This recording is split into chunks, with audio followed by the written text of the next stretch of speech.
We're the Performance Measures Coordinating Committee here on this Friday afternoon, and I thought we should start with introductions around the room.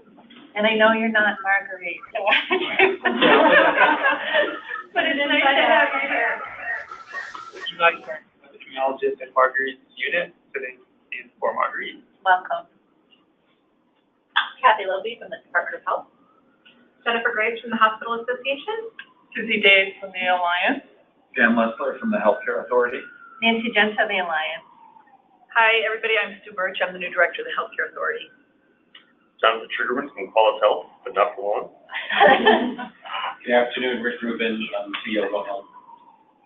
Laura Pennington from the Healthcare Authority. And can I remind everybody to please speak up because we have one speaker or one microphone. It's right there.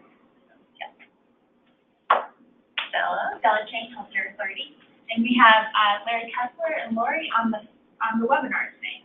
welcome, and we have a few guests. Hi, I'm Jenny Weir, Bree Collaborative, and Deb Pulpakio, University of Washington. Welcome, everybody. Okay, Susie, next slide, please. We have a couple of housekeeping items. I'd ask you all to please silence your electronics of whatever type you have on or not on in your possession somewhere. No formal breaks today, but please get up and take a break as you need one. The restrooms are around the corner and down this long hall right behind me if you need a restroom break. Next slide, please. This is a public process. As we say at every meeting of this group, we're really committed to a transparent and open process. There will be public comment opportunities. These meetings, as you know, are open to the public. There's time on the agenda for public comment prior to action. All documents get posted on the Healthier Washington website very quickly, and comments can be submitted to the Healthcare Authority at any time. One more, Susie. Today's objectives, there are a couple of, for your information points that Susie's going to hit in just 1 second. We have very brief, high-level results from the 2017 Patient Experience Survey, which is an information item. Then we follow that by 3 action items. The first is on opioid measures, the follow-up opioid measures. There are some proposed changes to the oral health measure, and then we wanted to engage our committee in a conversation about purpose and role statements as we think about this committee going forward and sustainability of it. So that's our plan. And Susie? Okay. We're going to start with just some really 2 quick FYIs. These are for clarification, no actions necessary. The first is that we have 2 new measures that were approved at our last meeting, one on youth substance, and we just wanted to clarify that that's going to be reported as 2 separate rates. Percentage of 10th graders who smoked cigarettes in the past 30 days and the percentage of 10th graders who used electronic vapor products in the past 30 days. And then the new measure on youth obesity will be reported as a percentage of 10th graders who self-report a body mass index of greater to or equal to 30. And just to remind you that both of these, the source of data is the Healthy Youth Survey. The Department of Health has the responsibility for producing results for reporting, and the results are done at a state, county, and ACH level. Yeah. Any questions about that? Is that study done annually? Every other year. Looking at Kathy, correct? Yep. Every other year.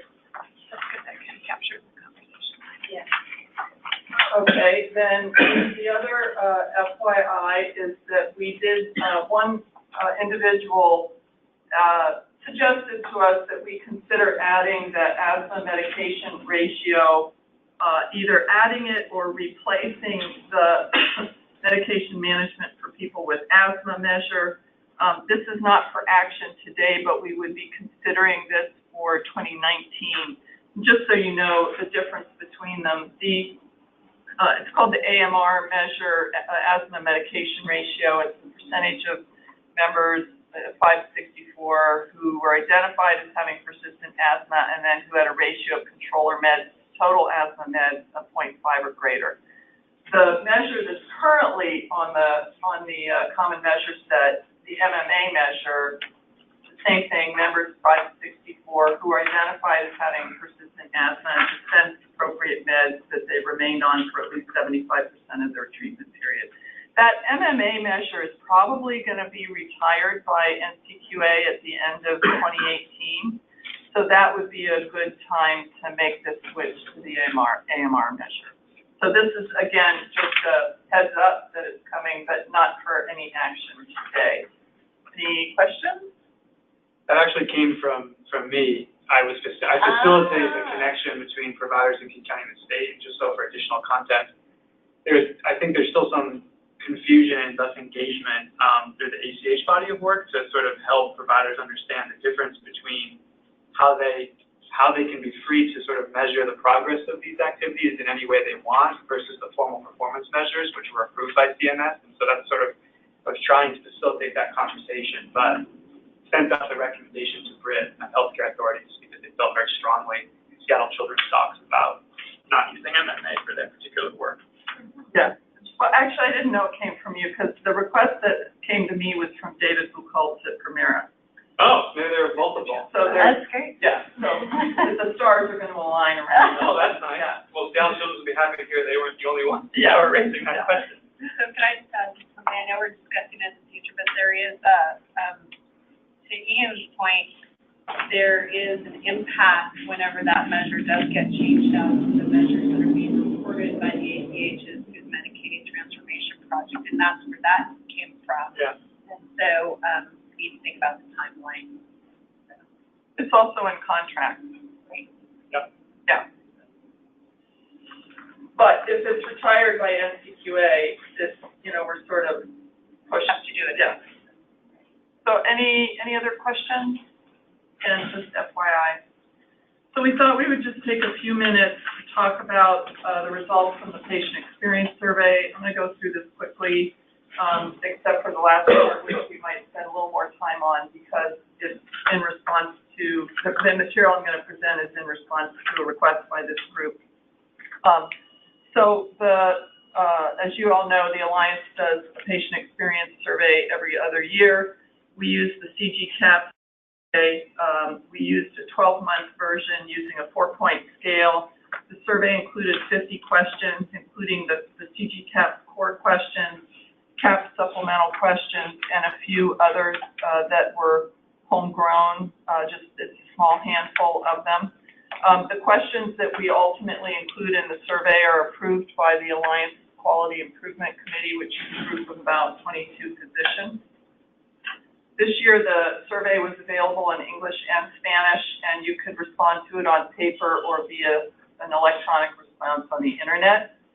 The patient sample was drawn from insurance claims for people with a qualifying visit between July 2016 and May 2017, and it came from 6 health plans, including commercial and Medicaid.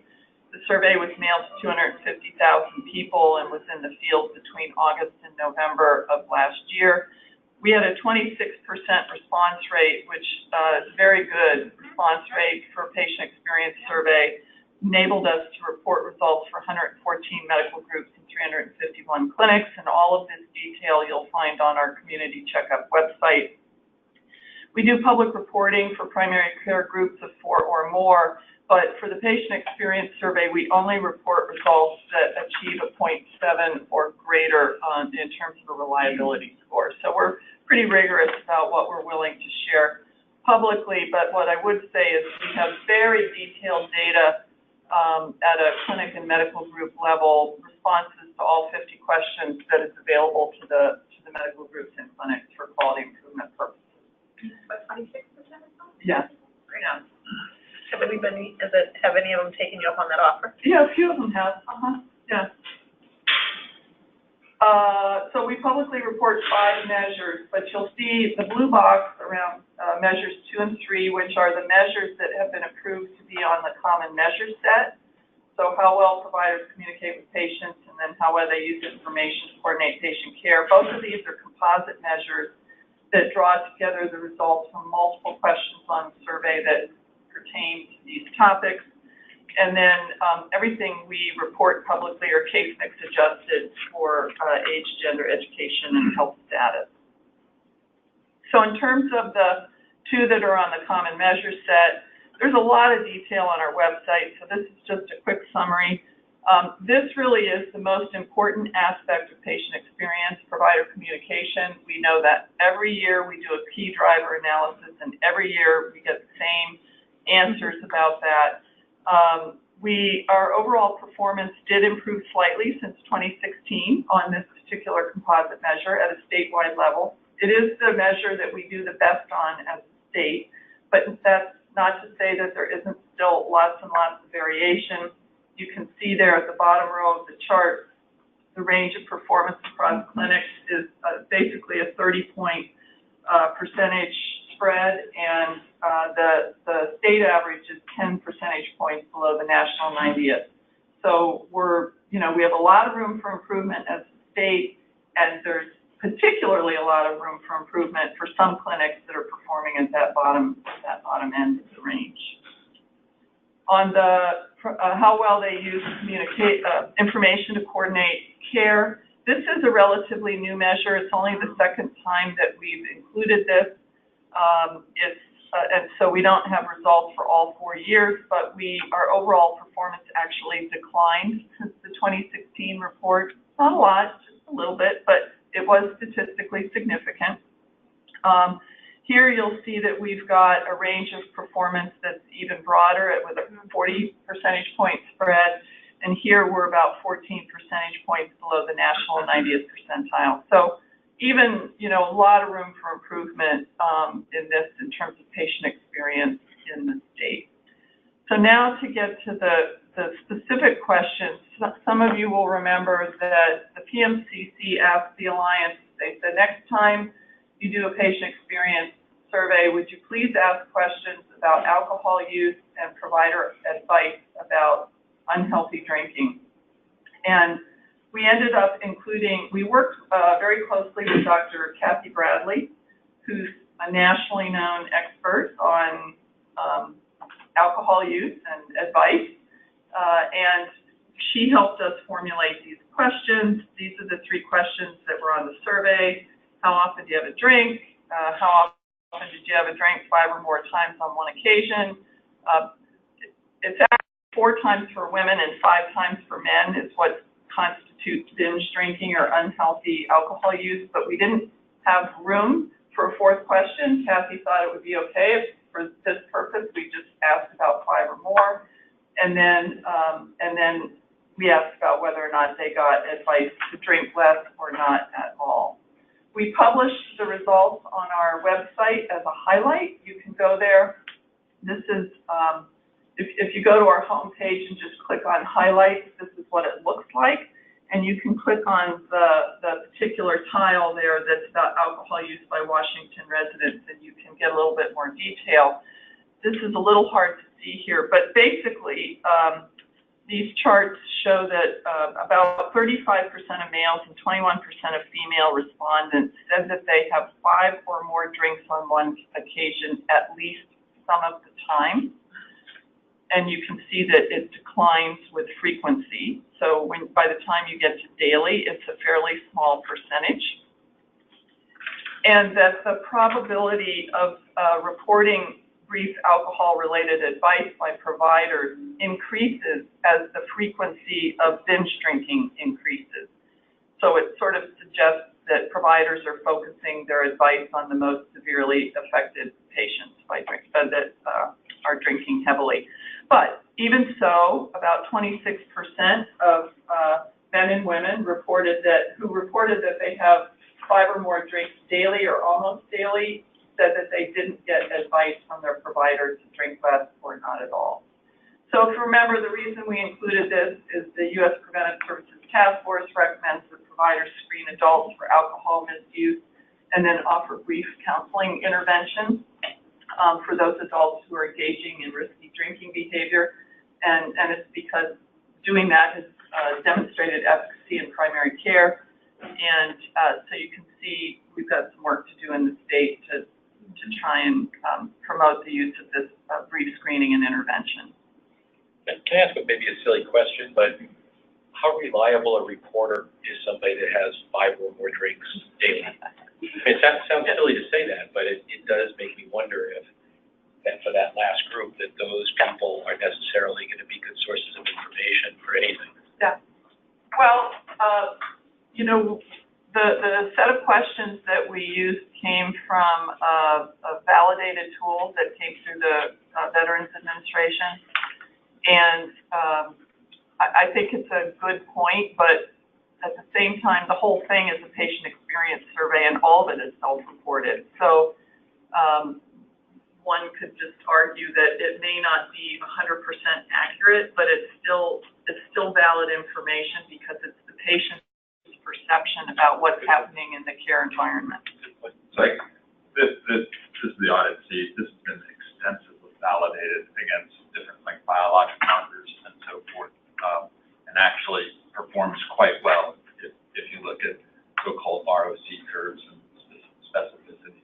Even for people who have this level of intoxication. Intoxication is the whole thing. Wow, that's interesting. Okay. So Dan is required to know this stuff because he's married to Kathy Bradley. More than he wants to.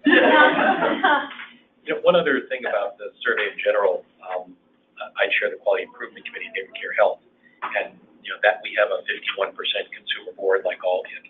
They were very interested in the findings of that survey. We spent some time talking about it. For them as consumers, a lot of the HEDIS stuff is kind of, you know, what the heck does that mean? But the particularly the part of you know, your document at the beginning where you sort of talked about why you were doing this, what it meant, what the questions were. That was a very interesting discussion, and so it was very helpful to us. We also talked about the committee. John and I sit on that committee, and one of the odd things that we talked about, I don't know if you have thoughts about this, we had, like the previous quarter, looked at the community checkup, and it was striking to us that some of the organizations that scored very highly on the community checkup scored very poorly, I mean really poorly, on the patient experience. And Neighbor Care Health, as an example, was very near the bottom on the community checkup and much closer to the top on patient experience. So I was just curious, is that an artifact? Is that something you have seen? Is there science behind that? Just be curious to get your feedback about that. I don't know that there's science. I know that I personally have frequently gotten the question about Kaiser. Yeah, absolutely. Group Health Kaiser been at the top of the community checkup list for 10 years, and on the patient experience survey, they've been in the middle of the pack for the previous 3 surveys, pretty kind of consistently right in the middle, and this time their performance really dropped. And I know, of course, they're very concerned about it. I'm guessing when I tell you this, but my guess is that it has something to do with the transition from Group Health to Kaiser and whether or not that impacted the way staff interact with each other and with patients. Whether they're just behaving in a different way that patients have found less desirable. It's just a guess. Feel or perceived, it could be. Yes, it's the one major thing that really occurred right prior to when this survey was fielded that would help, I think, explain it, but I don't have any scientific data to prove that. The other question that I get asked is, well, Susie, you're always talking about how patient experience correlates with quality, which I do talk about. So then how come Kaiser's up here and down here? Well, when I talk about correlating with quality, I'm talking about correlating with outcomes. And most of what's in the community checkup is process. I don't know how Kaiser compares. I mean, I know how they compare as a health plan on a number of measures that include intermediate outcomes, and they fare very well. But the measures in the community checkup, which tend to be much more process-oriented rather than outcome-oriented, so it's not actually a fair assessment or comparison. But beyond that, I just, without sort of digging deep, I have no way of knowing. But it's a good question. You're not the first to ask it. So Rick, I would just say in response, first of all, I think it's great you're sharing this. So thanks for doing that. But it does sort of speak to me when you ask the question that we can't just measure on one component of value, because this is what happens, right? There are people who excel in different areas. The spirit of our work is to get people talking to one another about how to improve, but it really does show you that to get a complete picture, you have to be looking at quality, cost, and patient experience. Susie, I should know this, but could you remind me the sample that's used for the national CAHPS 90th percentile that you use for all of this stuff? It's everybody that does the CG-CAHPS survey that uses not the visit-based survey, but the several, the monthly, the 12-month or 6-month survey, and then submits their data to the CAHPS database. Right. So I mean, I should have done this before, but, we're looking at an entire state where there's no selectivity or anything like that.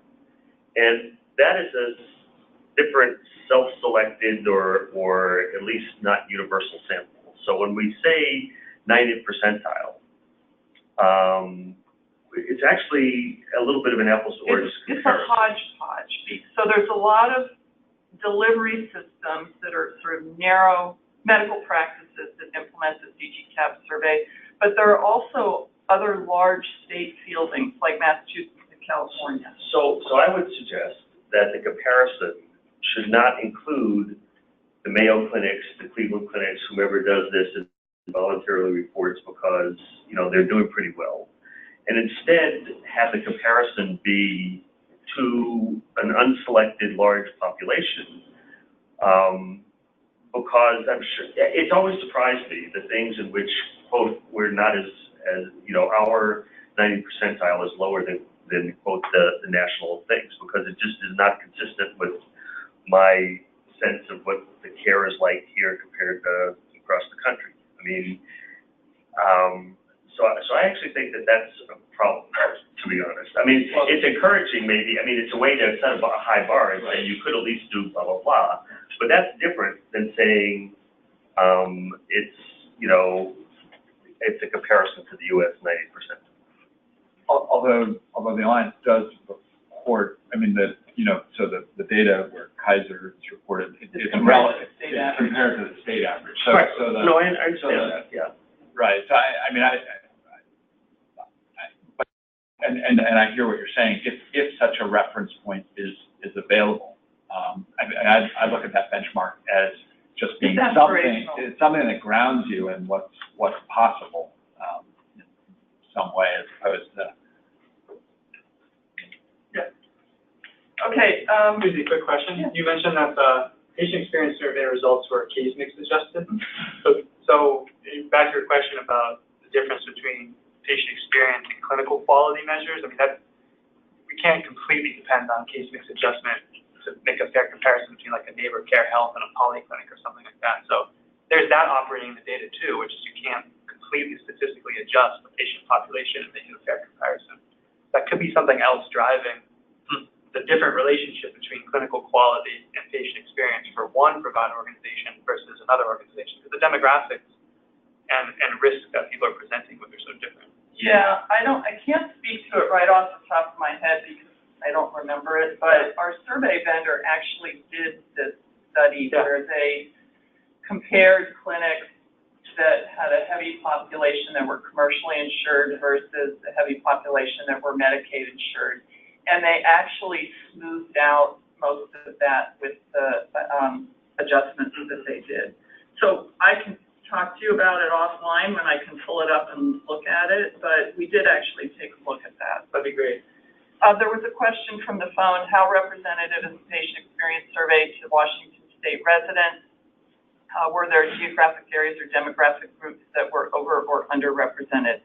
Well, it doesn't include anybody over the age of, it does include some over the age of 65, but it's commercially insured and Medicaid insured, and there are people over 65 in both those populations.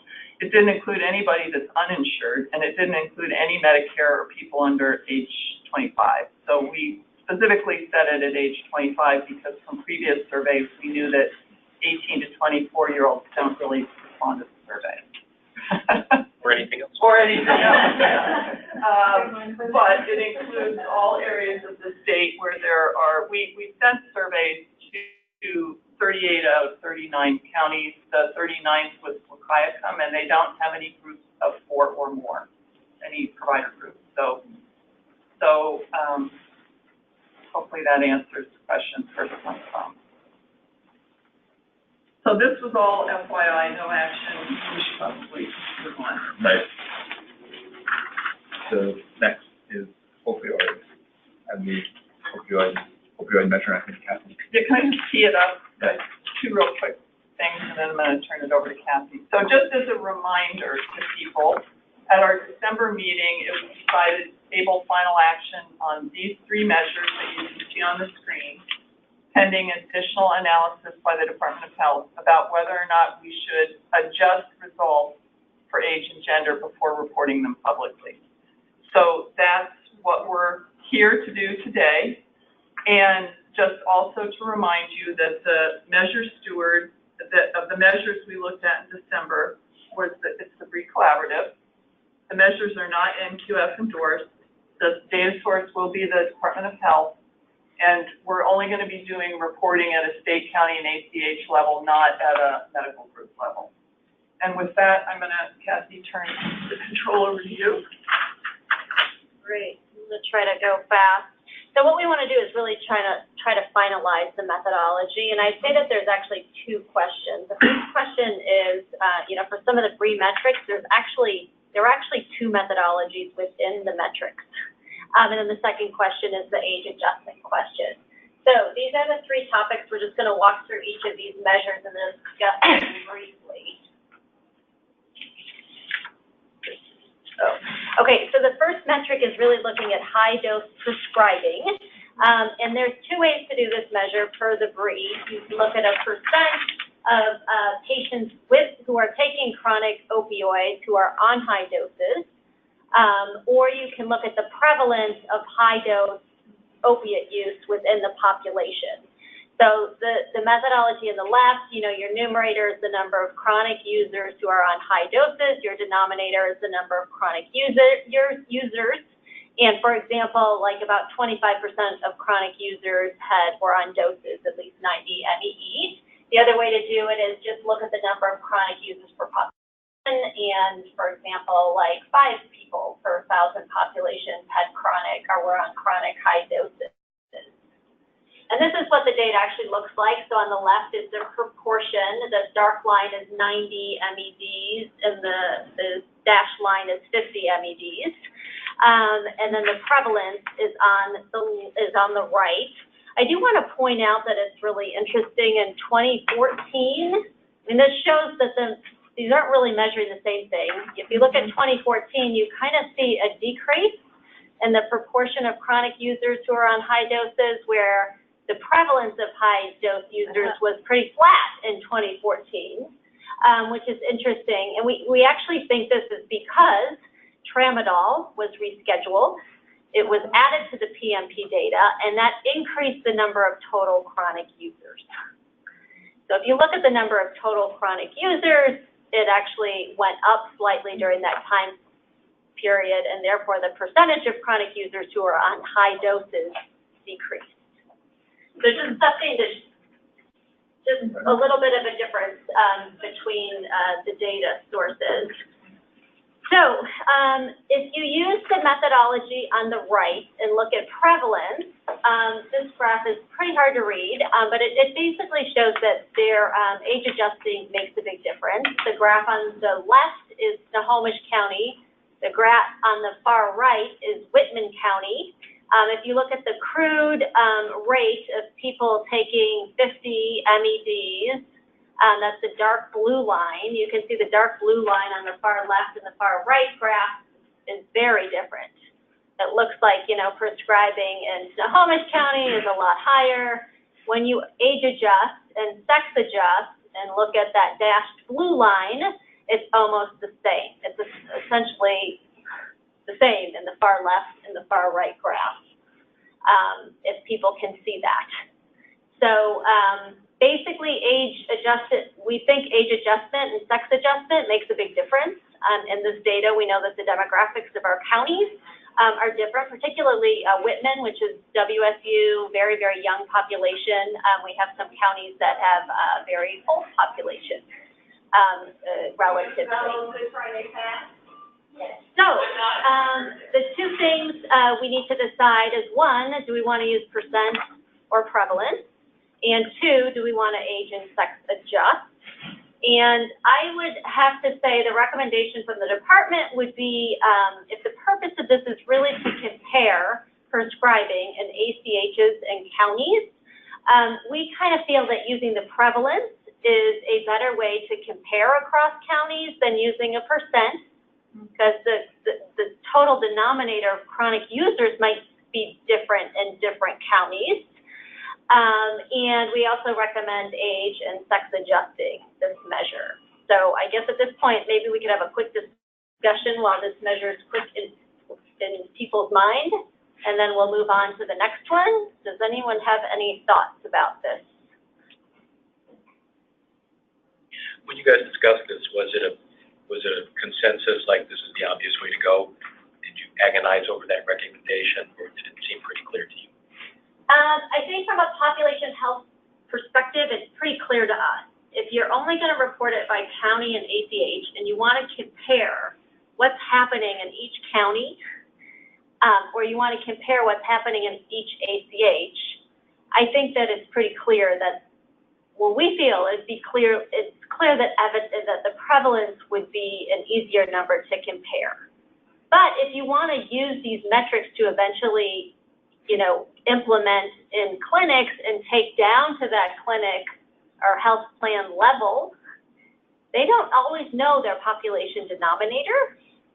And so that's something I think to consider. And that's why the BRE in the end, originally sort of, created the percent methodology, because they didn't think a lot of clinics would really have that total population denominator for their clinic. So that's why there's two ways to do it. They also potentially, it's pretty clear that the lower the better for population percentage is a good thing in the right direction. But if you have a relatively small number of patients, it may be that that's a concentrated group who's either really sick or get off the opiates or whatever.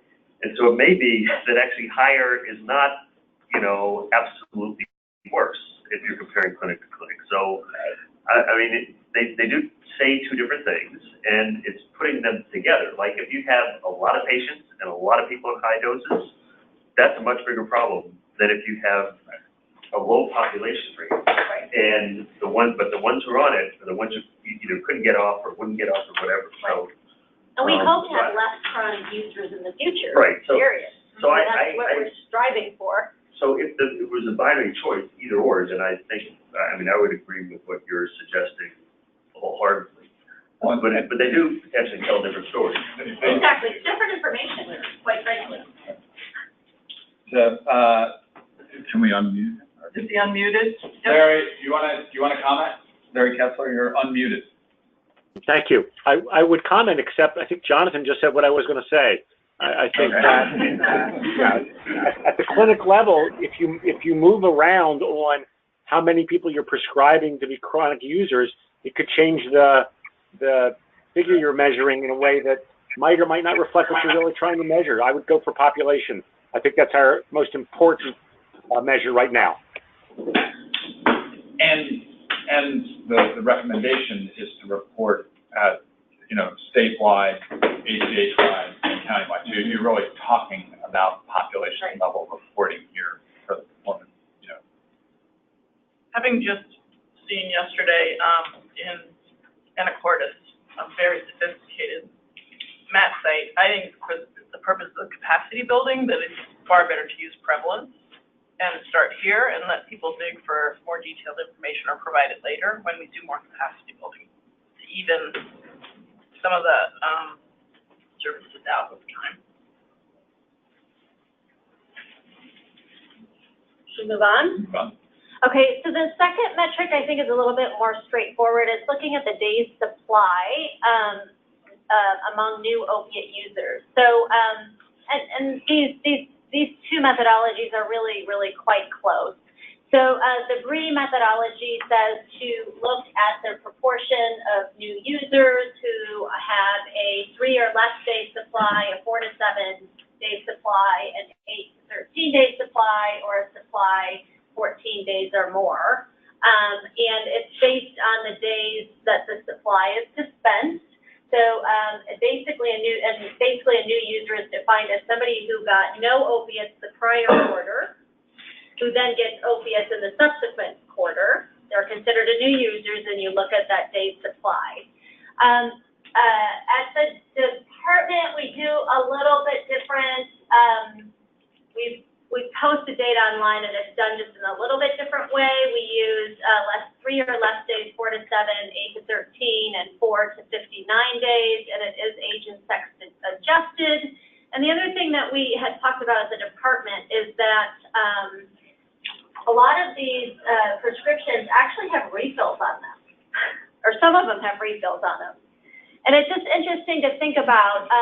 The way that it was programmed at the department is we actually looked at the refills. So it was the number of days supply plus the days supply in the authorized refill. So those are the two, I'd say these are kind of minor, more minor differences. I think, Kelly, I'm remembering it, John or anybody else help me here, but I didn't think you were allowed to authorize refills on opiates. I mean, it used to be. I asked our programmer, because somebody said the other day, Schedule 2 can't be refilled, but they are, let me tell you that. Well, we learned from our PMP data. But they can't, well, then what happens is that somebody, writes 3 months of prescriptions and dates them and stuff like that. But you've got to have, you can't call in, these prescriptions. The person it either has to be electronically prescribed, or the person has to present the script to the pharmacy. It's not like they can call and say, I want my refill now. It's time for my refill. Okay. So and I don't know now. Well, let me keep showing you. I have some data on the refills. Okay. So anyway, the data, right? this is data using the definition on the right. Basically, I think the most interesting thing of this graph is that we've seen almost no change in the duration of prescriptions for 4 years. So we're really stuck, and we need to work on this problem more. And then we do age and sex adjust for the same reasons, just because of age differences in different counties. Who's worse, men or women? Who's using more? Women. Women. Yeah. Dang it. And so just a few differences, we don't, one methodology doesn't include the 60-plus days. That does account for about 1% of prescriptions. 7.4% of prescriptions were authorized for refills, and 2.3% of them were actually filled, that we could tell.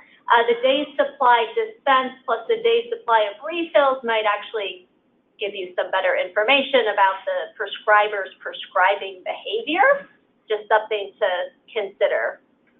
So anyway, I think that we, if you guys have any thoughts on like these subtle differences in terms of the day supply or the refills, but the bottom line, I think the only thing we'd really push for is to, again, try to age and sex adjust this measure.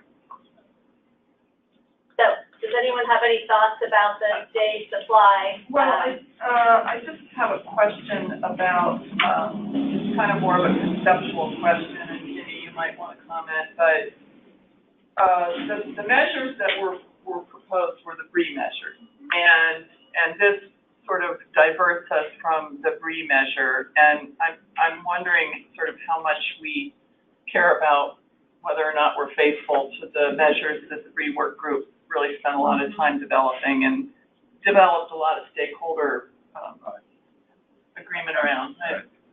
Ginny, I don't know if you want to. Yeah, I would advocate for adopting the BRIE measures as they're originally designed, with the exception that it's defined and stratified then by age and gender. That's not something we specified, and something we sort of want to leave up to the community.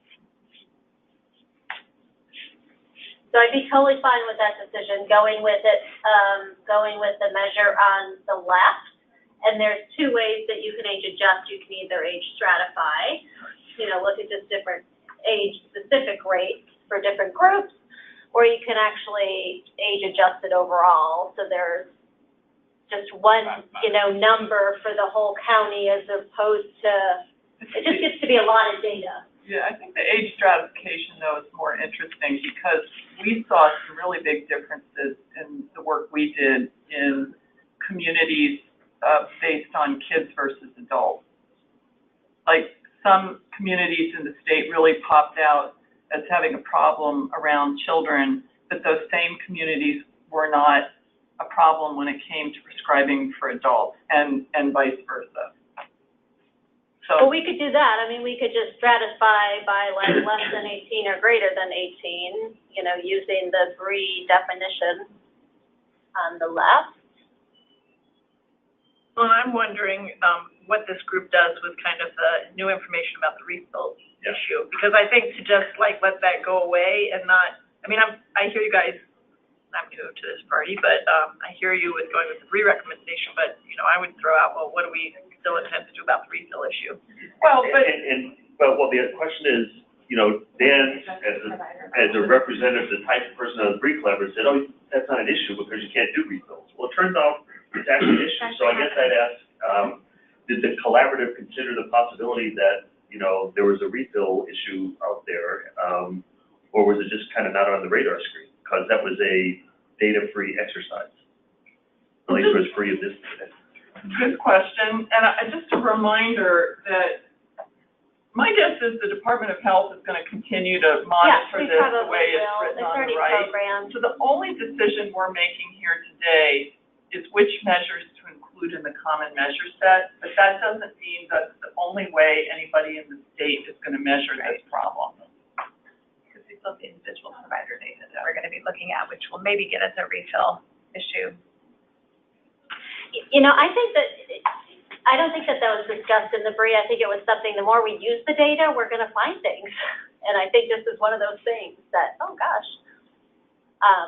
But I would propose probably sticking with the BRIE. We can stratify it by kids and adults and start that way and start using the data and looking at it. And I think we're going to learn more over time and may have to make, adjustments as we move forward. That seems like a reasonable approach. You did say that even when you took account, the refills were a small contribution to the. Yeah, it's not huge. 7.4%, so it's more. I'm sure that.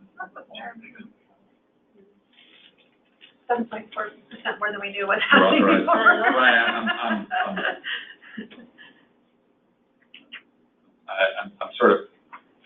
I'm just curious how, I'm more curious in terms of how you know that something was a refill, but I guess that's something that's in the PDNP. It says, that must be a field that says. Yeah, I don't know if Eric is still on the phone. He's our analyst. But sure, if he can explain that to us. Not actually dialed in, maybe we can get them to dial in. Oh, okay, but we can look into that. Yeah. But the next prescription, when you have the PNP data, you see everybody's prescription, so you can. Yeah. Laura, did anybody else join the call? Actually, Dale Reisner joined the call. She says, hi, Dale, I do think there needs to be a verification that we are just capturing opioids, as Dan has noted that narcotics cannot be refilled. Did you hear that? Okay, we can go back and verify this, but when we look at opiates, there's a BRIE definition for exactly which opiates are, It's a very specific. programmed in. And I asked about the refills, I'm like, are you sure it's all? And, because the Schedule 2s I just heard can't be refilled, he's like, I see at least one refill for pretty much every opiate type in here. So, interesting. Okay, so did we finish that one? For now, yeah. We have to circle back around and take public comment and vote. Okay. So then the last one is the metric that's really like looking at transition from acute to chronic use. And this is the same, the same differences as the first measure I presented. Do we want to look at the percent of new users who are then becoming chronic users, or do we want to look at the incidence of new opiate users who are becoming chronic users in the population? So the numerator on the left would be the number of new users who then become chronic users, so people who had no opiate prescriptions get some opiate prescriptions and then meet that chronic definition, which I think is 60 or more days of opiates in the month. Or do we just want to look at the number of new users becoming chronic users over the whole population? And the measure, the way it's written on the left is consistent with the BRIE definition, correct? Yes, but the BRIE has an A and a B. And is that the A and B? And each of them, yes. Okay. That's the A and the B, right, Jenny? Yes. Yeah. Okay. So, so this has both the percent and the incidence plotted on the same graph. The darker line up top is the proportion. About 2% of new users in one quarter transition to chronic use. And the bottom is the incidence. About 1 out of every 8,000 new chronic opiate prescriptions become, no, that is not right. About 1 person per 1,000 population are transitioning from acute to chronic use. I caught that when I was looking, so I'm sorry, that label's not right.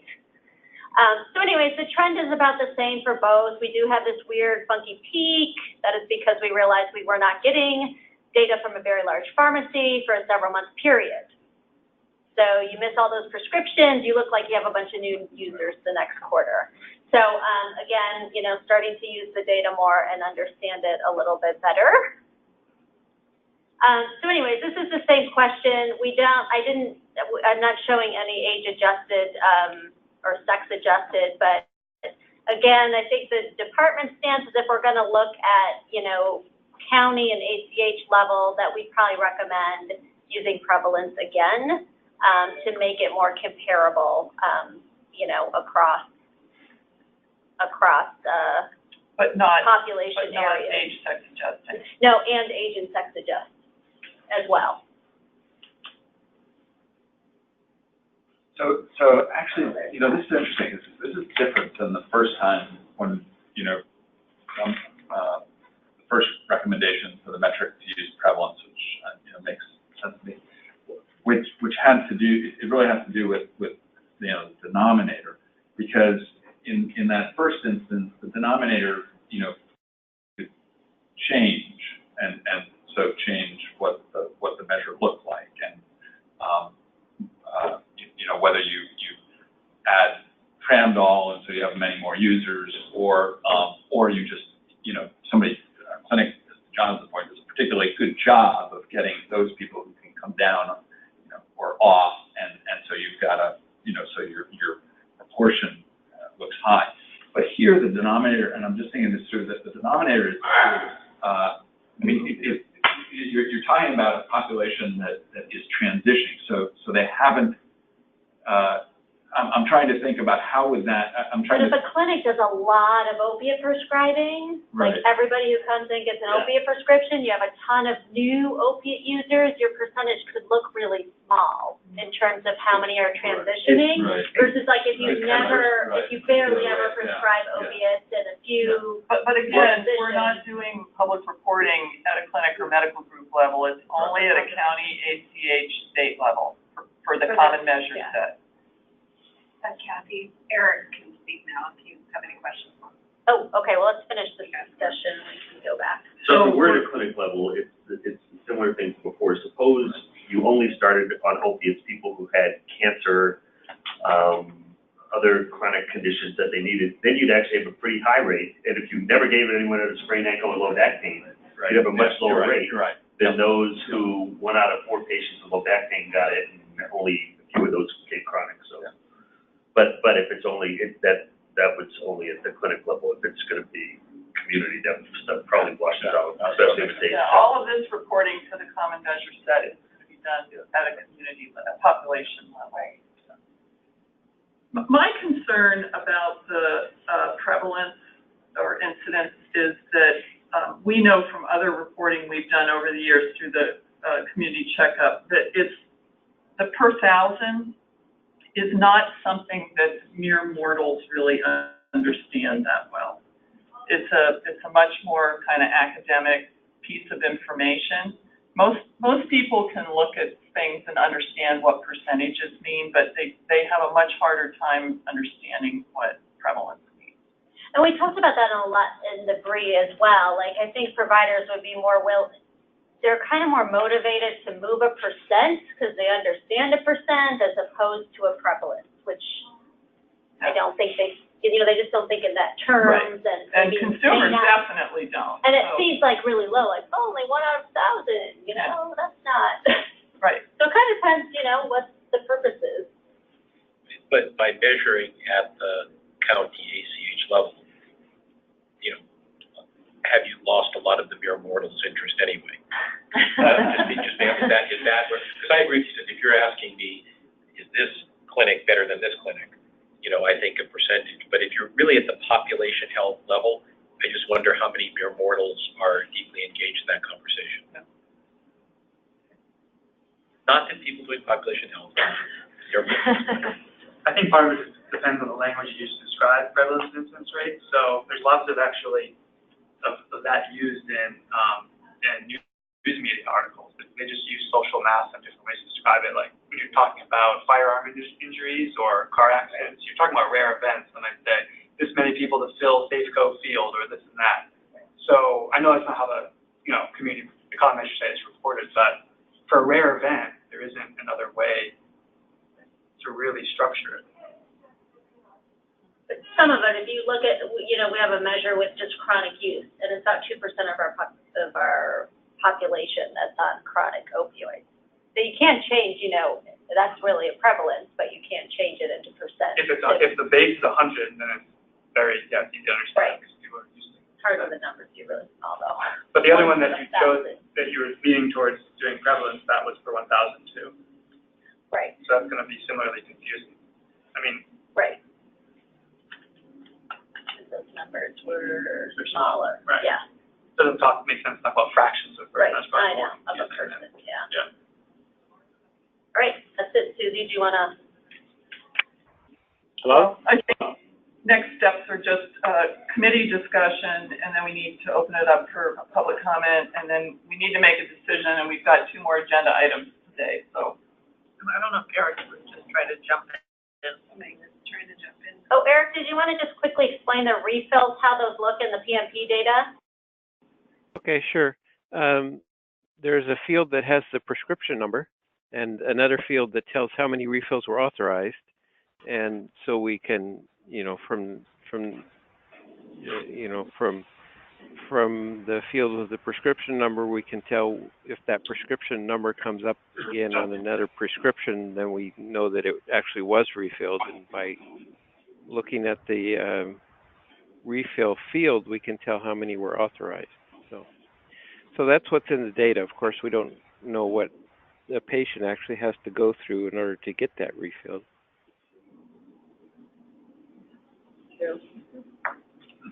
Shoulder ortho, that's what our problem was in Colorado. They would go out 60 to 90 days of pills with like huge volume. We were just like.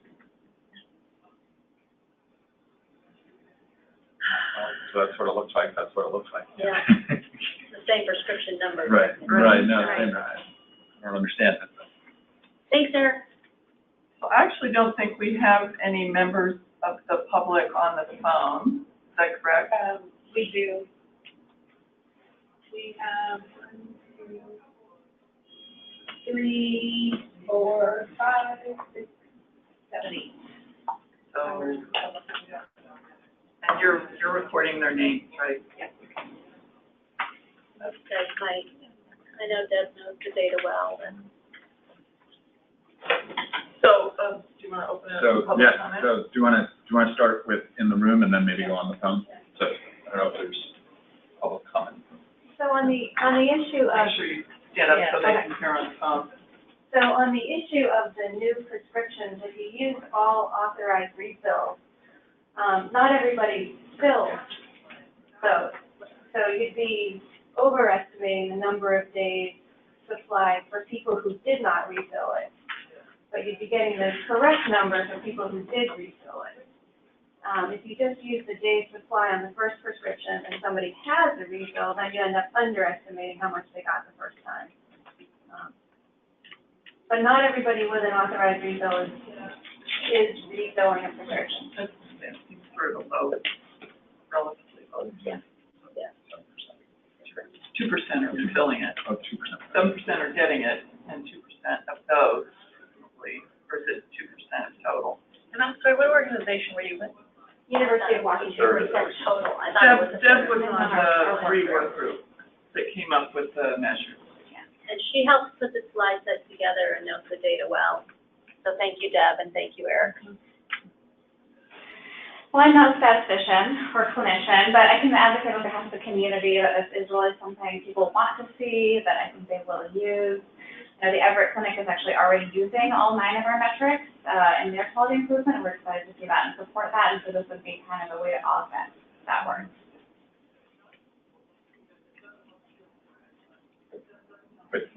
And on the phone, so does anybody want to comment? Do we know? Don't have anybody yet. Are they all unmuted?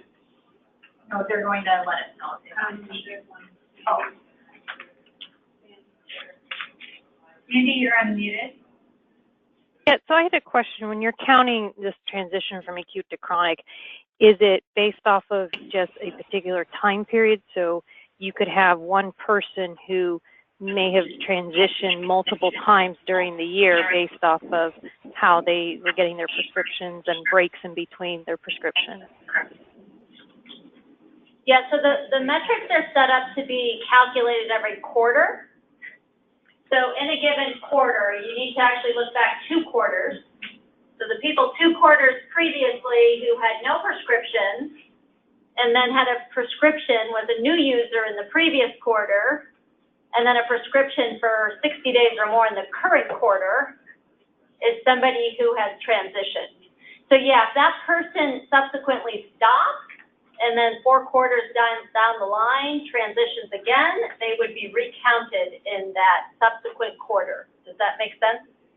Mm-hmm. Yeah, so within like a given year, they're really only going to get counted once because you're looking back 2 quarters, so you're really looking at the 3rd quarter. So we wouldn't have a situation where maybe someone would be counted multiple times in a measurement year. Well, they're not measurement years, they're measurement quarters. Yeah, rolling. Right? So they could be Any other comments from folks on the phone? Is that it? This is Larry. Can you hear me? Yep. So I just had a brief comment because Kathy, when you presented, you used the word prevalence. The slide uses incidence. I don't know whether you were measuring point prevalence, period prevalence, or true incidence of transition to chronic, and they have different implications. Yeah, so we think it's incidence because there's new events of people becoming, transitioning to chronic use in that particular quarter. So they're like the new chronic users in that quarter who have transitioned. Whereas if we just looked at high dose use, we'd be looking at the prevalence of people who are on, at least that's how we've been thinking about it. Okay. Does that make sense? It makes sense. The question is whether you, in a given year, you could have multiple cases, multiple people who have multiple incidences because they could transition more than once. So it gets a little, incidence is pretty tricky because you're talking about, quote, new cases of something. And you want to make sure you don't double count and things like that. So I would just be a little careful if you're going to use incidence to make sure you know what your numerators and denominators are. And it's a measure over a period of time. So it's an incidence rate over time. So you want to make sure that we're measuring what we think we are and presenting it correctly.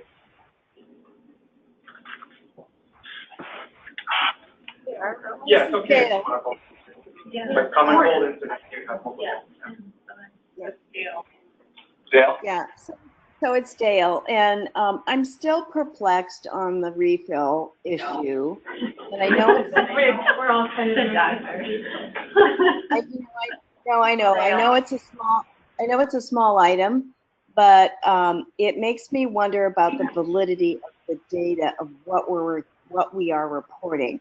And if pharmacies are actually refilling narcotic prescriptions from multiple refills being written in the first place, then there's an issue with pharmacy as well as with the prescribers. And I just don't want to lose that. So I want to make sure that what we're really looking at are opioids that are being refilled. And if they are, that, providers aren't supposed to do that and pharmacies aren't supposed to fill it. So we have more than one problem to address if we're really trying to make a difference in this issue. Yes, no, thank you. I completely appreciate that. I had the exact same thoughts when I heard about this. We'll continue to look at this and talk to our pharmacy commission and see if we can get to the bottom of it. Is it just a data thing and they're sending us prescriptions and not what's actually dispensed? Because we're really only supposed to be getting data for all the meds that are dispensed. So, I mean, it's possible it's just a data issue. It's possible that, it's another issue. So we'll follow up, Dale. Although, just to be clear, I think we're confident that these are opioids because yes. It's not, that's not the issue. I don't think that's the one issue. could, just put that aside. So, I do think we need to keep going. It would really help me if we could now go back to metric 3, which was the first one, and Kathy, if you could restate the recommendation based on everything we've talked about so that people can give us thumbs up or down. Okay. So, so for the first measure,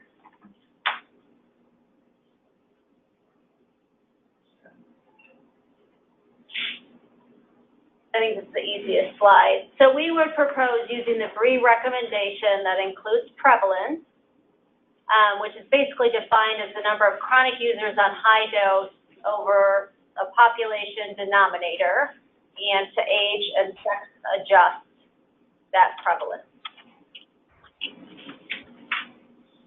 So That's the definition on the right. correct. And I'm wondering if we should just try and make that a motion and see if we can. So moved. Okay. And all those in favor? Aye. Opposed? Same sign.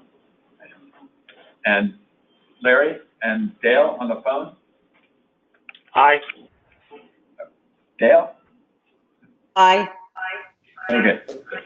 And I think that. Lori's on the phone too. Oh, I'm sorry. Okay, no, great. Yeah, Thank you. Okay. All right. That's One down. 3, now there we go, for Okay. 5. So for metric 5, I propose using the definition on the left as proposed by the BRIE, and age stratifying by children and adults. So moved. Defined as Okay, so there's second. Any discussion? All those in favor, say aye. Aye. Aye. I think we heard from everybody. Dale, Okay. echo. Yeah, okay, thanks. All right, and then the third one. And for the third metric, I would propose using the definition on the left, on the right, which is the incidence of new opiate users who become chronic users within that quarter being measured per 1,000 population and age and sex adjusting that rate. So moved. Second, is there a second? Second. All right, all those in favor, say aye. Aye. On the phone? Aye. Aye. Okay, Aye. thank you. Great, good. Thank you, Kathy, and everybody who helped with this. Great. So, so now we're moving on to the oral measures, and Laura, is Glenn? Oh, I'm sorry.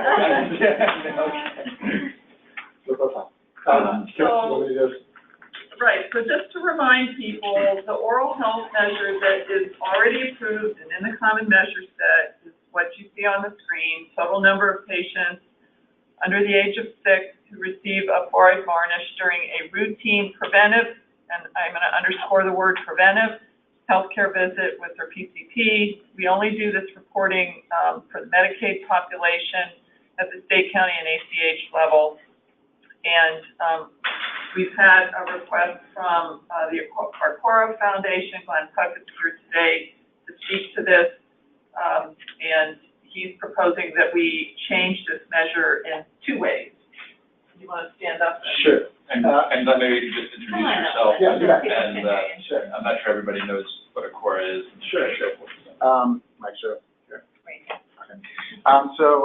Thank you, everybody. My name is Glenn Puckett. I'm with our Cora Foundation. We're the foundation of Delta Dental of Washington, formerly Washington Dental Services Foundation.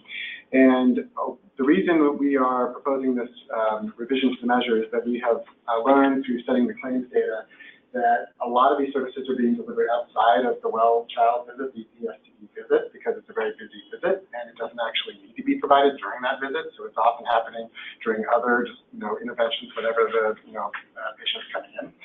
So when we looked at the data, we saw a huge jump. We were concerned that we weren't seeing any numbers in terms of reporting the claims, and then when we took out the ETSTT limiter, all of a sudden the numbers were there. So we're recommending that we take out that limiter because we noticed it's happening outside those visits. And the truth is, the reason we started looking at it is we were hearing from providers that they were doing it, and we were looking at the claims and saying, well, it's not the claims, and so how is this not showing up? So that seemed to be the answer. The other thing is not in terms of the measure specification, it's just the descriptive language. We also know that there are non-provider healthcare professionals that are delivering the service, and so we just want to be clear and accurate that it doesn't have to be an actual provider that delivers fluoride varnish, as most often is not, and so we just want to be as consistent as possible with how it's playing out in practice. So that's the recommendation. So there are, I think, 4 options for your consideration today. One is to just approve the proposed changes without modifying them. One is to approve them with modification if you have suggested modifications. And either of those would be action we would take today, and we should sort of be done with it. The third option is to release the proposed changes for public comment and then take action. Actually, it should say in May because we have our next meeting scheduled for May 11th. But this will likely delay implementation until 2019.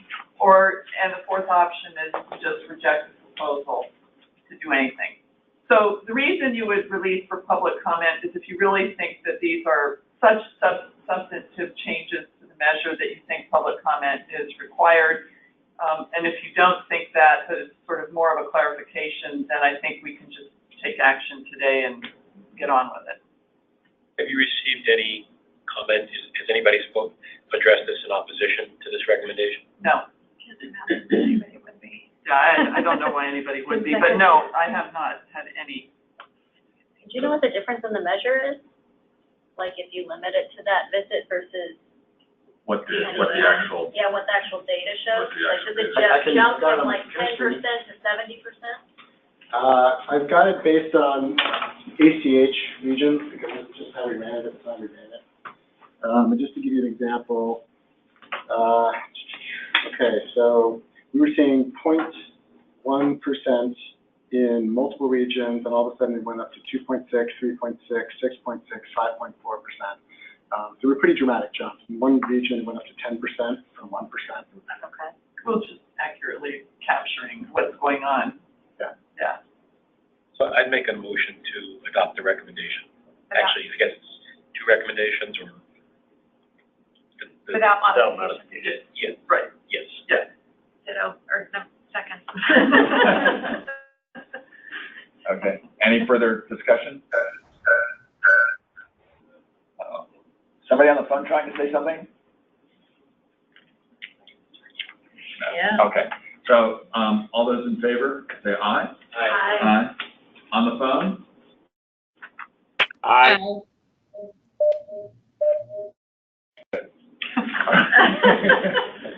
Thank you. Thanks. Dale? Aye.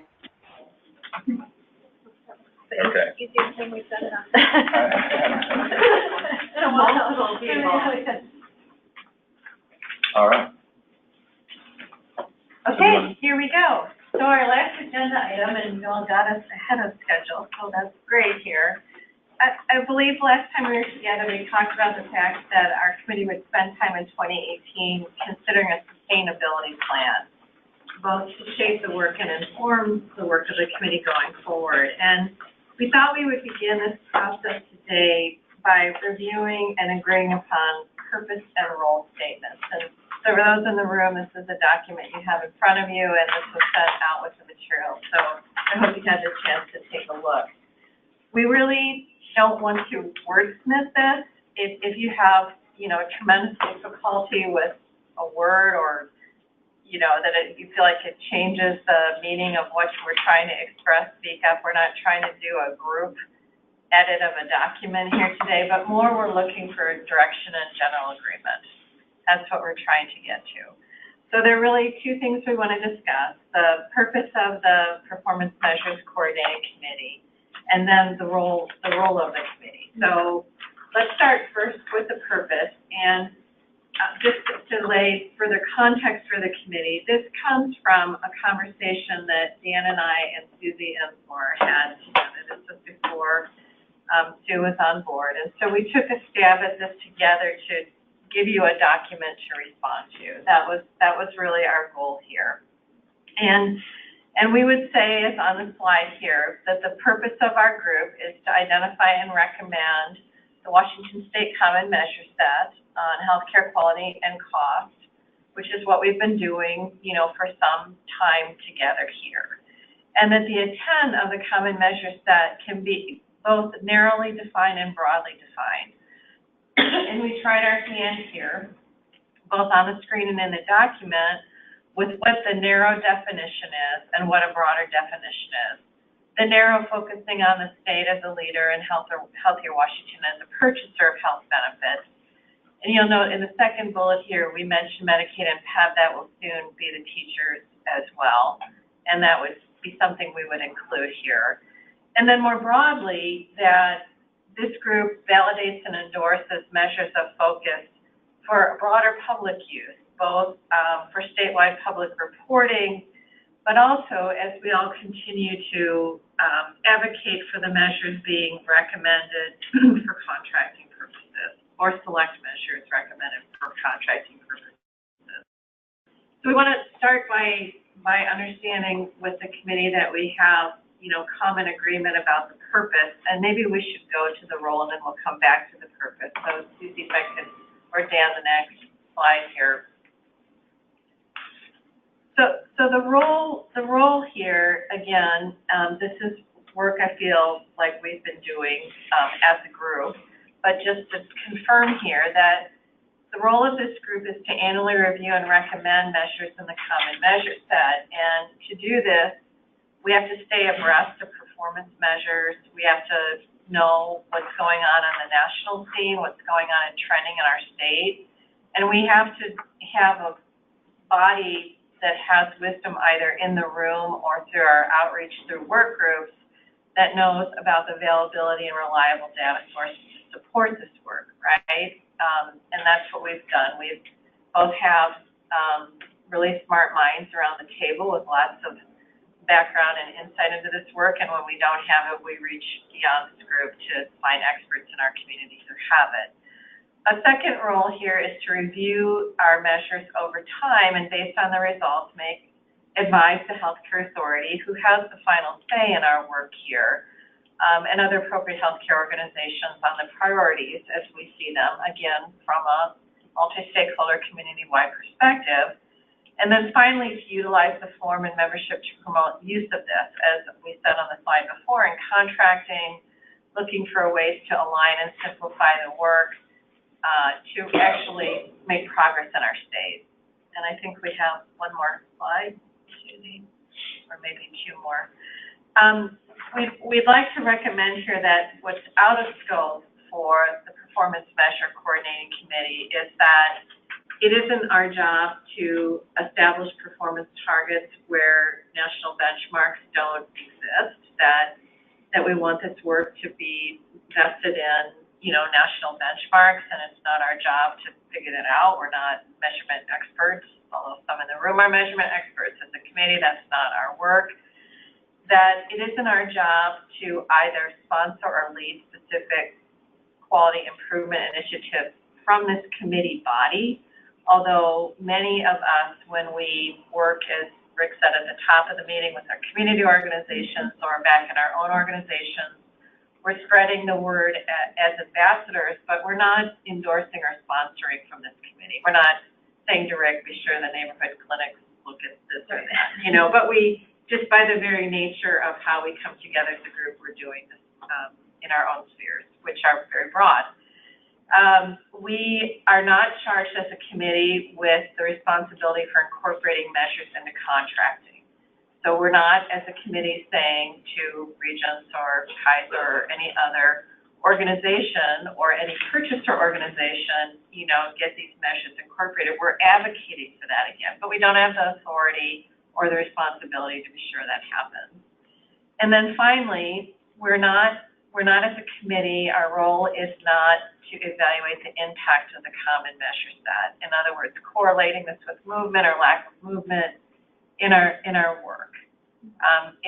It's outside the scope of what we are tackling this year, both from a resources perspective, primarily from a resources perspective, and maybe one would also argue that not enough time has passed to really do this evaluation. But these four things we would suggest are out of scope from the purview of the committee's work, at least this year. So let's go back to the slide that talks about our purpose, and let's start there and hear from committee members, both in the room and those on the phone, how you feel about this purpose statement. Have we captured it? Are there thoughts that aren't included here? And I would just note that what we're really talking about is the first sentence.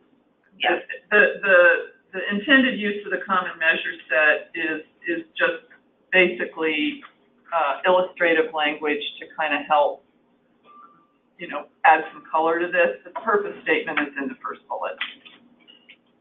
So a couple of comments, and I think the hip bone is connected to the thigh bone, so the role and the purpose Right. out of scope are all connected. Right. So if it's okay, I'll speak to all three of them in your question. Okay. Yep. Two quick thoughts occur to me. One, I have watched, as you probably have, attendance at this meeting drop. So that says to me that something is going on. It may be that everybody was very interested in the first 53 measures and felt that their job was done, and now that's it. But that's just an observation that's hard to escape, and you keep attendance, but anecdotally, that's been my observation. So as a member of a committee, that always concerns me. People vote with their feet, and why are they voting that way? And then a second point is, I understand your out of scope number 4. That's a huge piece of work, and you're not staffed or budgeted to do that.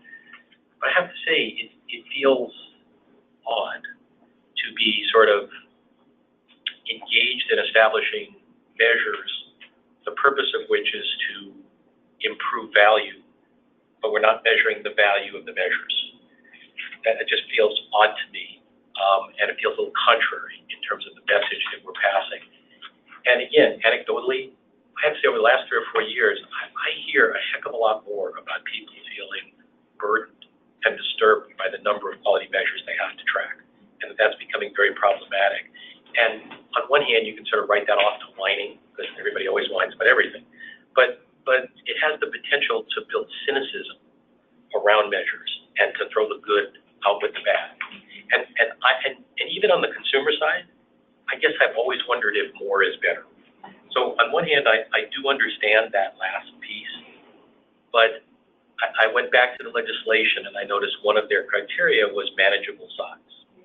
So I feel like somehow we as a committee have to find a way to incorporate sort of some level of feedback from the larger community around that question of, manageable size, burden, use, value, without maybe doing a full scientific evaluation of the impact. Yeah, well, so if I could, I appreciate that, and it's sort of an anticipated comment, but I just want to underscore what number 4 says.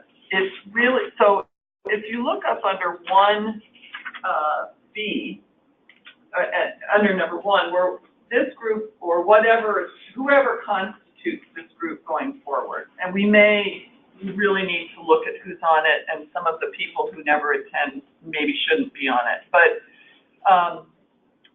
annually reviewing, recommending measures for the common measure set. You can add or retire, you can grow it, you can shrink it. That's all in scope. What number 4 says is that we don't have, and the state in particular doesn't necessarily have the resources to evaluate the impact of the measure set, meaning correlating the existence of the measure set with improvement in quality. And that's what number 4 means. It's more of that correlation between the existence of public reporting in the common measure set and improvements in quality. Very different from, let's get feedback on who's using the measures, should we shrink it, should we grow it, because I think that's covered in number 1 and actually is in scope for the group. Susie, Larry's on the phone and he needs to leave in a few minutes. He wants to know if he can. Yes, Larry, go ahead. Actually, I had the exact same sentiment that I think was expressed by, might have been Rick. I was worried that this last element was going to take our ability away to critically evaluate the measures. And I would also say, regarding what Susie just said, at the moment, I guess it's probably premature to measure impact, although I'm not 100% convinced. And I would not want to remove that from the possibility of our looking into any of that, should data be available. And I would also say that if someone came along and wanted to evaluate the correlation of the measure set with movement on measures of quality, I would hope our group might have input into setting expectations for the evaluation, commenting on methods, eventually reviewing results. So I'm a little hesitant to have it written so strongly that we're just not part of that at all.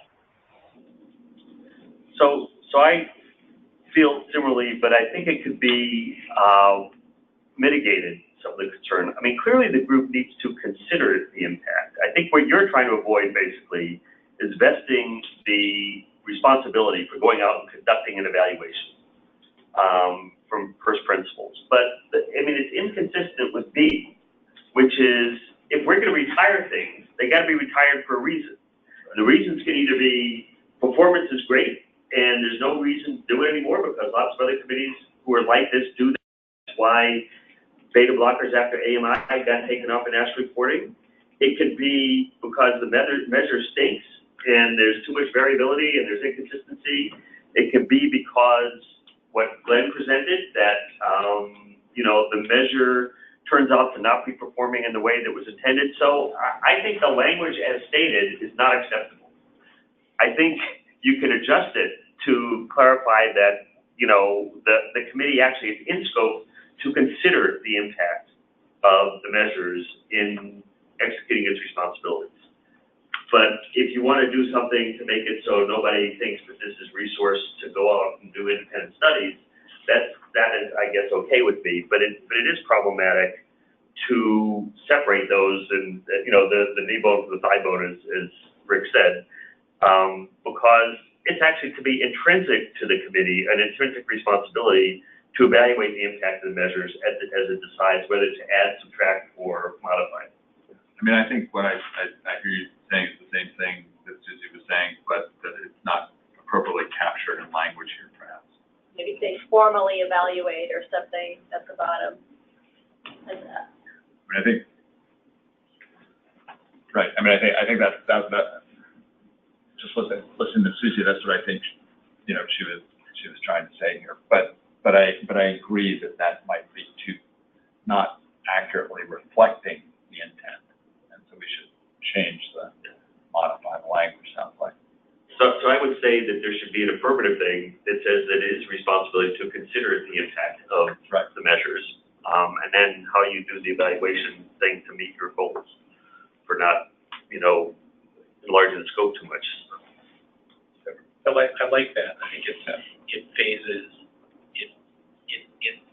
on the committee an affirmative responsibility.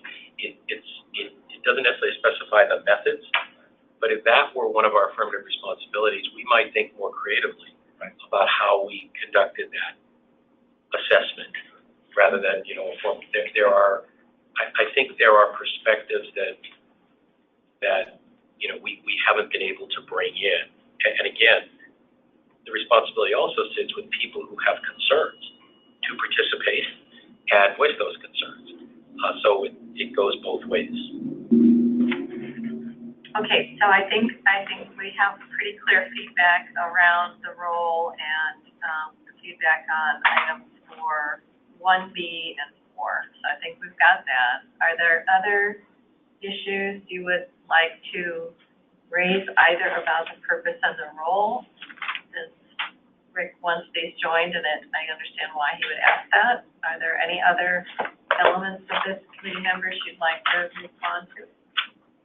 Well, does anybody else share my concern about attendance and participation? I do. I mean, I don't know what, it's not so much in the wording, but there's a dramatic change in the numbers and the type of people who are participating.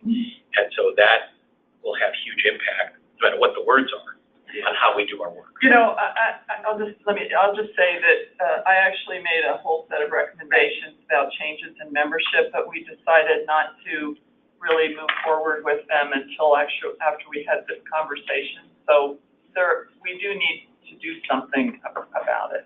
Yeah. I was just gonna ask, as a newcomer, this is only my second meeting, how large was the group? How large was the intended size of the group? Well, it's much more diverse and probably 20 people or so. But actually, there's another difference, which is, and in fact, I just came across this as I was cleaning out my office, which was, this was initially a committee that was formally appointed by the governor. And membership, was apparently selected from some number of applicants greater than the number who ended up on the committee. And over the years, I don't think, I mean, we're still under the kind of public meeting statute, but to me, I've never been clear. Some people get added, subtracted. It's not where we, you know, proxies are sent, and the proxies votes are the same as the members. So, you know, it's also changed beyond just the numbers. Right.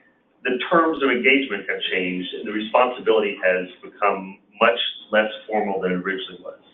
Because people wouldn't miss if they were, you know, I mean, they would feel differently about the formality of the committee when they applied for it and were selected than what I think is involved in the current status, which is much more formal. And when I say so, we have thought a lot about that. We've gone back and read the statute and you know, which is somewhat ambiguous in terms of when, you know, is there an end to this committee? You could interpret it, though, as saying once this common measure set is created, that the committee has done its work, although it doesn't say that. It really just is, it's silent. So, you know, and hence that calls forth this discussion in terms of having done that first body of work, you know, what is there a role for a group like this, and what is that role? So there's a comment, it's not one of the members, is it okay if Stella reads it? Sure. Sure. From Bob Furna, by the way, from Woodland. Okay. It's a long one, so. Speak up and hold on. Yeah. The provider community contends with a wide variety of measures as sought by Medicare and commercial health insurance outside of the HCA contract. Is it within the scope for the PMCC as part of its measure selection process to coordinate to the degree possible with those other peers in achieving maximal commonality of measures across the broader peer community?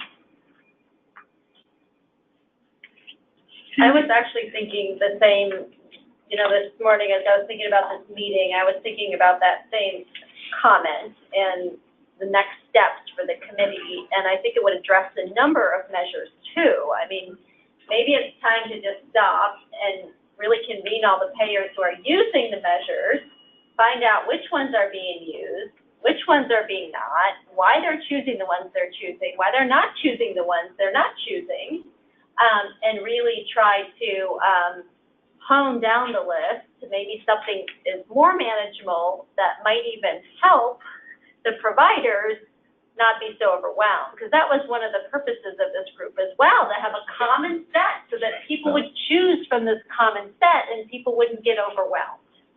And it just seems like it's a good time to sort of do that evaluation. I don't know if I want to use that word. Air quotes, evaluation. A survey. Well, we have recognized multiple times that although the measure set includes over 50 measures, that there are really only about 20 of them that are appropriate for measurement at a medical group, at a provider organization level on the medical group side, and then there's about 9 at the hospital, on the hospital side. So there is no expectation, never has been, that all 50-plus measures would be used for, because some of them are population-based measures, and we knew that when we approved them. And the language in the legislation is broad enough that it includes using this to measure health and health care. Right. And so the measure set serves 2 purposes, and only part of it has to do with contracting. Right. So I think Dale had a comment. Yeah. Yes, I really like the tenor of this discussion because I think that the previous discussion about item number 4 with evaluating the impact of the common measure set is in part what we're talking about now, which is the individual components of the measure set. And I do think that if this committee is continuing and you're reevaluating who the members are, certainly the insurers and the healthcare authority and all the people that are paying for care have a say and have a concern for whether these measures are helpful or not. And may have some thoughts of what they would like to see that we haven't come up with. And I always think it's wise to run that past the experts, whether it's the patients or whether it's the clinics or whether it's the providers for a particular topic. So it's just like the opioid discussion where you get some data and then you say, what are you going to do with this data? And something doesn't make sense.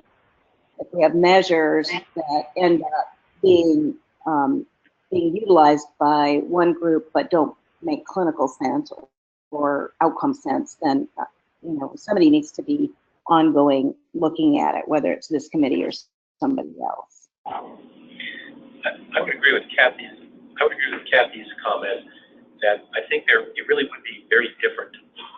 Instead of sort of at a very technical level, creating and assessing measures that sort of we've created, I don't mean created from whole cloth, instead to look at what's actually happening in the marketplace and serve as a forum for trying to bring that gigantic set of measures down. I'm not saying that should be the mission of this committee, but I'm saying that isn't really happening now, to my knowledge, and it creates some tension. It would not be a trivial task. It would not, it would be a huge task. So I'm not, again, knowing your resource limitations, I'm not saying it should be this group, but I think there is a vacuum in the marketplace right now around that. And so I do think one of the things that happens is people are, again, just anecdotally, I worry that people are not paying enough attention to the work of this group because they're not always seeing how it overlaps with their measures. And so that, by taking a look at what's happening today outside of this group, might actually serve to make people more focused and interested in what ultimately comes out of that in this effort. That's a thought. I have a question.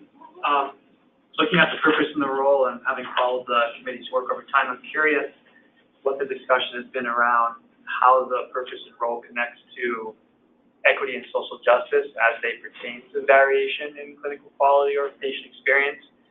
And so, in my mind, it's equally important as selecting measures, deciding how the data would be presented. And so there's decisions to look at things like state, county, UCH, or Medicaid versus commercial or age groups.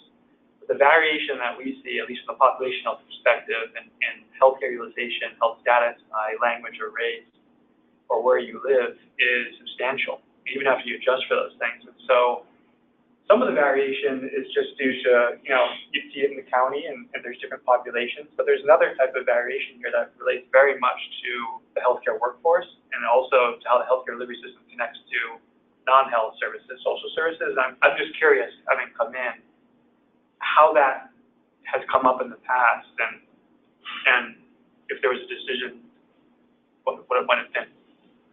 Well, stratifying a lot of the measures, certainly not all of them, are claims-based measures only because that's what we have predominantly available to us at this time. I mean, someday that won't always be true, but right now. And unfortunately, on the commercial side, you just can't get the data you need to stratify results by race or language. You can on the Medicaid side. And so we have done stratification of measure results by race and ethnicity and language on the Medicaid, but not on the commercial side. Right. So it's a data limitation. And I know. I think the Alliance of Disparities in Care reports are some of the most, moving reports in terms of looking at variation. I know the commercial limitations there, and maybe that will change with the All-Fair Claims database. I don't think it will, because it may, but I think it's because commercials don't collect the data consistently, and they don't necessarily collect it in a way that they can attach it to their enrollment file. Yeah. But even just thinking about the Medicaid and thinking about the role of the healthcare authority in this committee, that in itself, thinking about a medically underserved population where you'd want to even understand that variation more, there's a lot to be done with looking at that variation that wouldn't show up in the state, county, ACH comparisons. Good comments. Anything else, committee members, you'd like to offer feedback on? But also, I thought the conversation around refills was very interesting because it clearly was not, it could be a measurement issue, but assuming it's not, it seems very different. It seems very separate from creating that, but it also seems like, well, why are we doing this? You're doing, wow, that could be a very important issue. Perhaps not this group's responsibility to fix, but is there some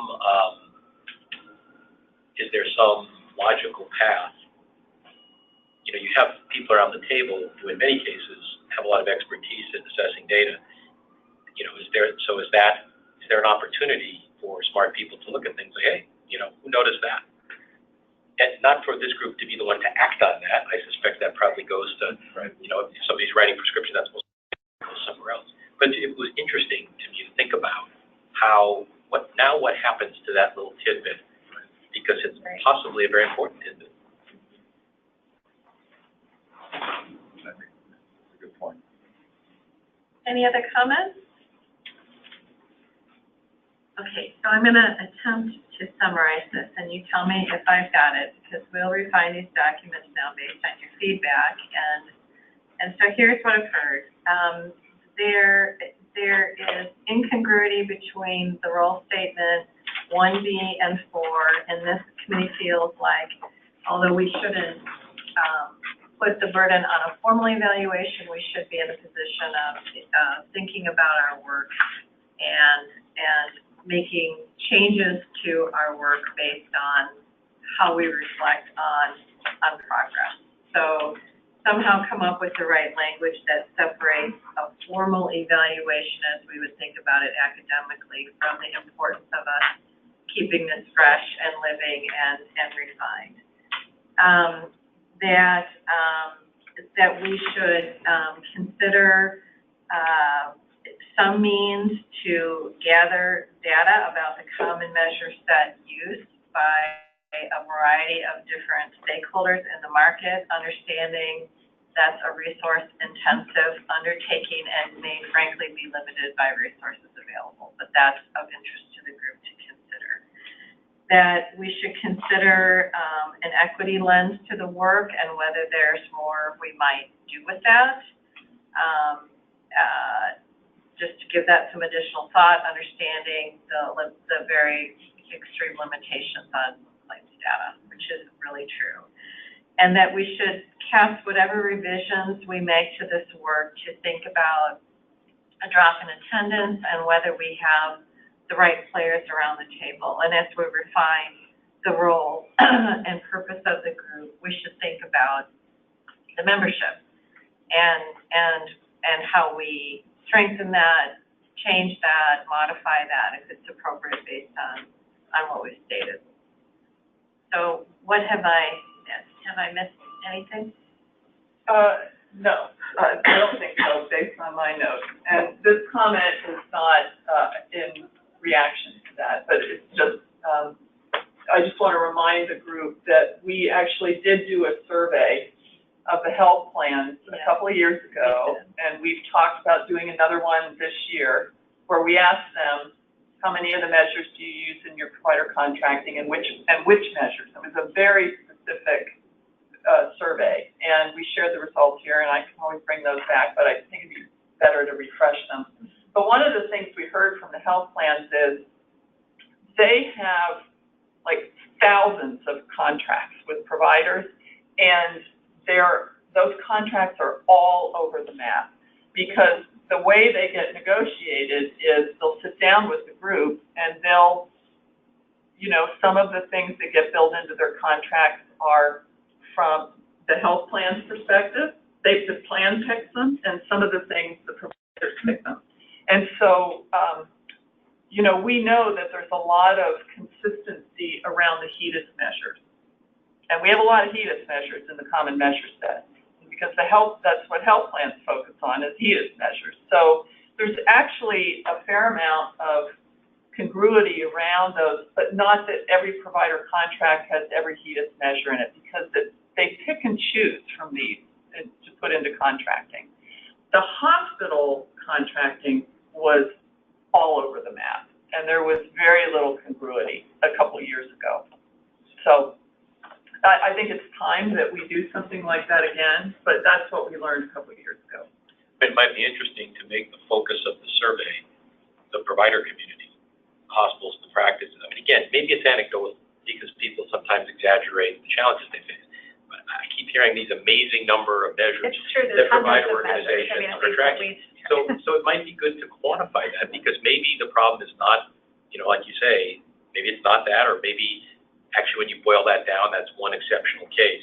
But to the degree that provider organizations who are trying to improve and do a better job really are grappling with measure sets 3 times the size of this, it would be interesting. It would be interesting. It would really be interesting for us to know as we do our work what it's like. I mean, maybe the committee would look at a bunch of those measures and say, "Why are you tracking that?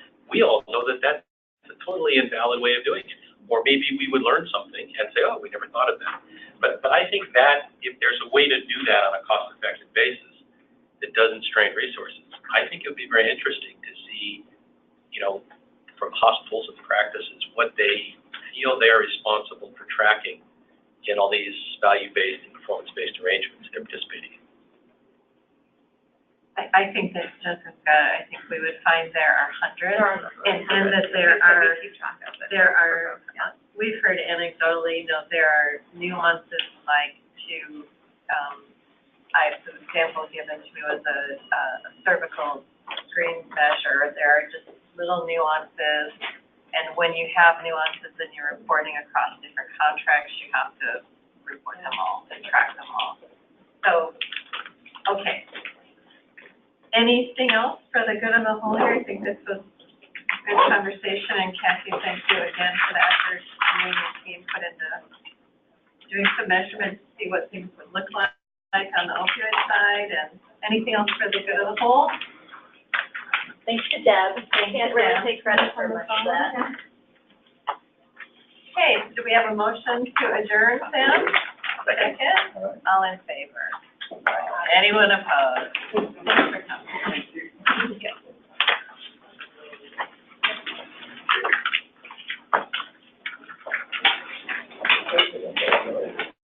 Yeah, I mean, it's amazing how much